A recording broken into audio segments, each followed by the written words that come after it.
جی دوستو السلام علیکم، امید ہے آپ ٹھیک ٹھاک ہوں گے، آپ اچھے ہوں گے۔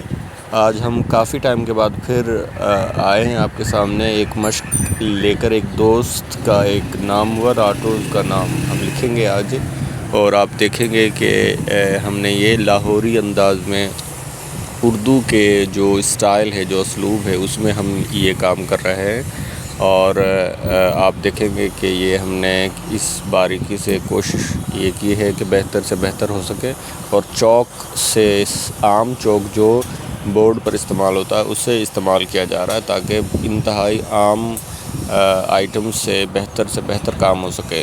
تو آپ کی اس کے بارے میں جو رائے ہو، جو آپ کو سمجھ نہ آئے یا آپ کا سوال ہو، تو آپ ضرور ہم سے اس کے بارے میں پوچھیے گا۔ بہت آپ کا شکریہ۔